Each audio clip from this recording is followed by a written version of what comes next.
Welcome to my channel. আজ আমরা দেখব নাথুলা পাস यानी কি চায়না বর্ডার। আজ আমরা চলে যাব 14,000 ফিট উচ্চতায়, যেখানে অক্সিজেন লেভেল অনেক কম। আর সব থেকে বড় সমস্যা হচ্ছে কান তালা লেগে যায়, কানের মধ্যে পটপট করে আওয়াজ হয়। আরো একদম গিয়ে তোলো। অনেক খুব রোপওয়েটা চড়ার ইচ্ছা হচ্ছিল, কিন্তু দেখুন দিনে দিনে আমরা সিল্ক রুট কভার করতে পারবো না, সেই জন্যই আমাদের না চলে যেতে হলো রোপওয়েটা না চড়ে। দেখতে দেখতে আমরা ছাঙ্গু লেক ছেড়ে একেবারেই নাথুলা পাসে এসে পৌঁছে গেলাম। আমাদের ড্রাইভার দাদা বলল এবারে নামতে হবে এবং প্রত্যেককে পারমিশন যুক্ত কাগজপত্র সঙ্গে নিতে বলল। হাওয়াটা দেখো খালি, এত হাওয়া যে আমরা দাঁড়াতে পাচ্ছি না। তো এবারে আমরা প্রথম শুরু করলাম নিউ বাবা মন্দির দিয়ে। অনেক সময় দেখা যায় গাড়ি কিন্তু এই পর্যন্ত পারমিট করা থাকে, তো এখান থেকে আলাদা পারমিট করে আবার ওল্ড বাবা মন্দিরে যেতে হয়, কিন্তু আমরা গাড়িটা পুরো পারমিট করিয়ে নিয়েছিলাম। এটি হচ্ছে বাবা হরভজন সিং এর মন্দির। তো এটা নিয়ে অনেক অনেক অনেক গল্প আছে। এই যে ওনার মূর্তিটা, देखिए বাবা बाबा जी হরভজন का সিং এর मूर्ति। মূর্তি। তো বলা হয় যে উনি নাকি এই চারপাশে পাহারা দিচ্ছেন, ডিউটি করছেন আজও পর্যন্ত। বলা হয় নয়, আমাদের ইন্ডিয়ান সোলজাররা ভীষণভাবে এটাকে মান্যতা দেয়।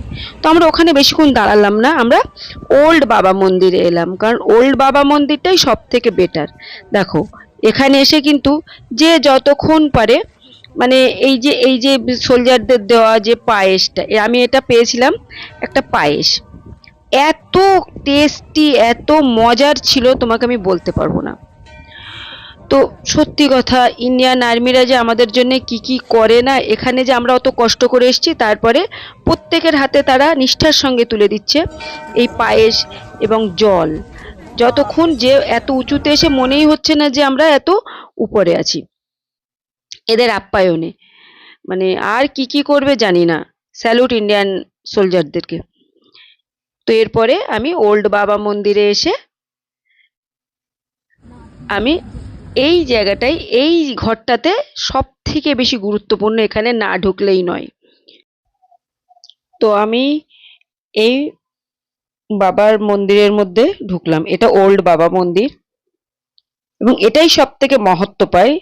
মানে আমরা যেটা গল্পটা জানি, হরভজন সিং এর একটা গল্প আছে, স্টোরি আছে, সেটা যদি তোমরা চাও তাহলে আমি আর একদিন স্টোরিটা দেব। অর্থাৎ উনি অন ডিউটি, ওনাকে খুঁজে পাওয়া যায় না। তো 3-4 দিন খুঁজে পাওয়া যায়নি, তো তারপরেই গল্পটা তো শুরু।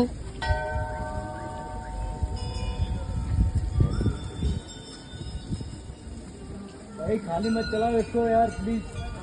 पानी नहीं है, बहुत कमी है पानी की यहाँ पे। তাহলে ভাবো, 14,000 ফিট উপরে যেখানে খাওয়ার জল নেই, সেখানে মানুষ হাত মুখ ধুচ্ছে।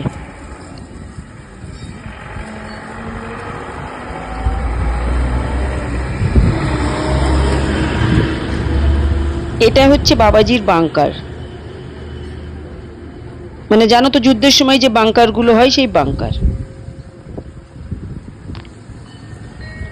তো এই উপরে, এই বাংকারের উপরে যেতে গেলে আমাদের নিচেই জুতো খুলে যেতে হয়, এটা নিয়ম। ওয়েদারটা দেখো, চারপাশের ওয়েদারটা দেখো খালি। हाँ मामनी को जा, मामनी को जा।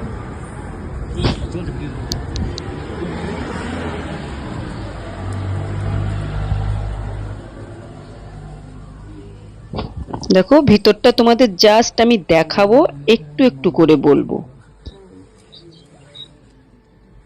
এটা বাবাজির মানে মূর্তি, এবং ওনার ব্যবহার করা যত জিনিস, ওনার জামা কাপড় থেকে চেয়ার, ওনার জুতো, প্রত্যেকটা জুতো, সবই এখানে যা দেখতে পাচ্ছ সব ওনার ব্যবহার করা জিনিস।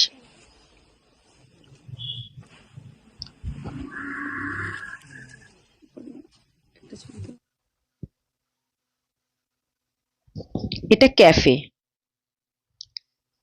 ওর উপরে ক্যাফে, মানে খিদে পেলে তোমরা খেয়ে নিতে পারো।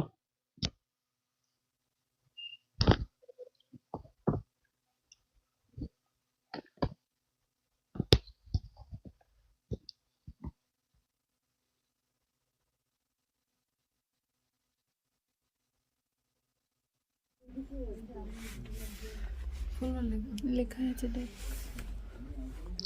এটা ওনার ডায়েরি ছিল।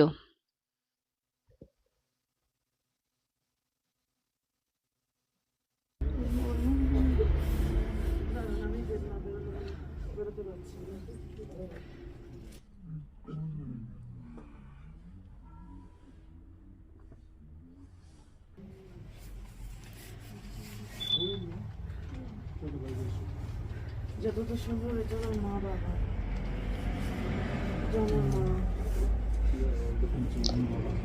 এই হচ্ছে আসল জিনিস, ওনার বাবা মায়ের ছবি। এটা ওনার বাবা মায়ের ছবি।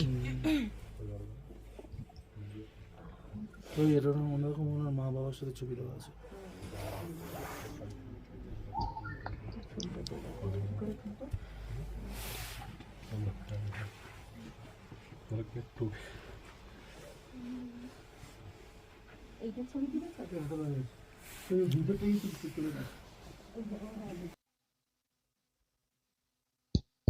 এখানে প্রত্যেকটা জিনিস কিন্তু ওনার নিজস্ব জিনিস। গোছানো থাকে। এই যে চপ্পলটাকে ভাবছিলাম গল্পটা একটু পরে বলবো, কিন্তু না বলেও থাকতে পারলাম না।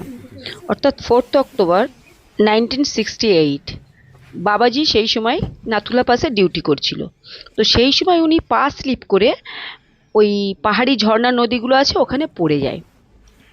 যথারীতি মানুষ খোঁজা শুরু করে দেয়। তো কি হবে, কেউ খুঁজে পায় না। হঠাৎ একদিন উনি স্বপ্নে তার সঙ্গীদের বলেন যে আমি এই জায়গাটায় পড়ে আছি, এবং তার সঙ্গীরা গিয়ে, সব থেকে আশ্চর্যজনক ব্যাপার, তার সঙ্গীরা সেখানে যায় এবং গিয়ে বাবাকে দেখতে পায়। শুধু তাই নয়, মানে ইন্ডিয়ান সোলজারদের বিশ্বাস যে তিনি এখনো সেখানে পাহারা দেন, এবং সময় সময় পরে সমস্যা দেখা দিলে শত্রুদের কথা তাদেরকে জানিয়ে দেওয়া হয়। এটা সেই বাংকার যেখানে বাবাজি ডিউটি করছিল। এখানে যাওয়ার সময় আমাদের জুতো খুলে উপরে উঠতে হবে।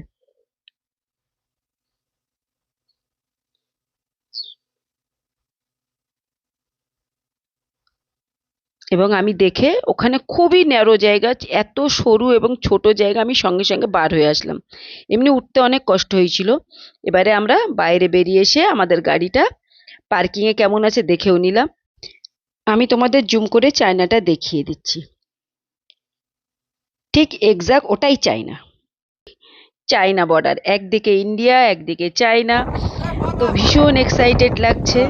অনি তো একদম এক্সাইটেড হয়ে পড়েছে, কিন্তু ভাবছি ওই উপরে উঠবো কি করে। এমনি অক্সিজেন লেভেল এতটা কম যে একটু হাঁটলেই শ্বাসকষ্ট হচ্ছে। জাস্ট মানে আমাদের শ্বাসটা খুব জোরে জোরে ফেললে হবে না, আস্তে আস্তে শ্বাস প্রশ্বাসটা আমরা নিচ্ছি এবং ফেলছি। এবং যাওয়ার সময় আমাদের সবসময় কর্পূর বা ন্যাপথলিন যেটাই বলো না কেন সেটা ক্যারি করা উচিত। আর যাদের অনেক প্রবলেম আছে তারা অক্সিজেন ক্যান বহন করতে পারো। The 1967 the battle of Nathula, অর্থাৎ ইন্ডিয়া চায়না যে সেকেন্ড যুদ্ধ এই নাথুলা থেকেই হয়েছিল, এবং সেটি 3 দিন ধরে হয়েছিল মাত্র।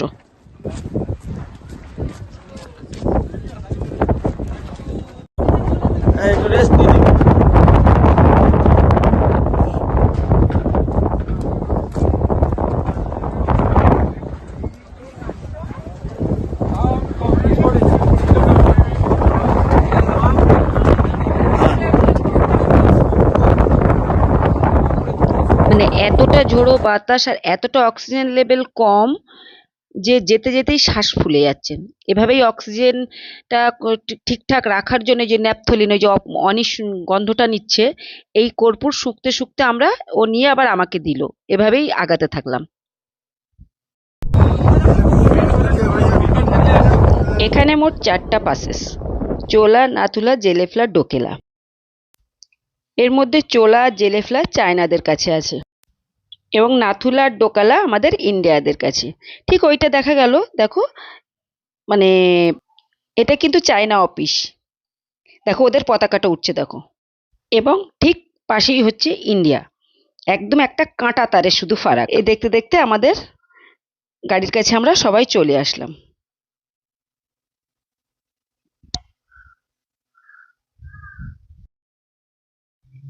এবার আমরা ঠান্ডায় কাঁপতে কাঁপতে এসে পৌঁছালাম ক্যাফেতে। কিন্তু ভাবলাম ক্যাফেতে অনেক দাম হবে, কিন্তু না, দেখলাম 40 টাকা করে ম্যাগির প্লেট।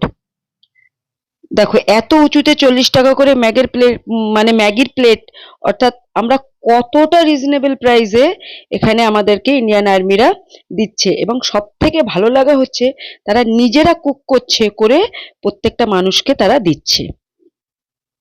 তো আমরা এখানে 4টি চা নিয়ে নিলাম, আর না সরি, আমরা 2জন চা নিলাম, আর বনি আর রনি একটা কফি নিল, এবং ম্যাগি। এই ছিল আমাদের টিফিন। একদম পেট ভরা টিফিন খেয়ে আমরা আবার, মানে আজকে তো আমাদের সাধারণত যেতে হবে তোমার মানে সিল্ক রুট দেখার প্রোগ্রাম আছে, সেই জন্য আমরা এখানে খেয়ে নিলাম। এই যে এখানে আমাদের গাড়িটা রাখা ছিল। এবারে আমরা সিল্ক রুটের উদ্দেশ্যে রওনা দিলাম। আমাদের মোটামুটি এখানে Nathula pass complete. Please subscribe. আর কেমন লাগলো জানাতে ভুলো না কিন্তু বন্ধুরা।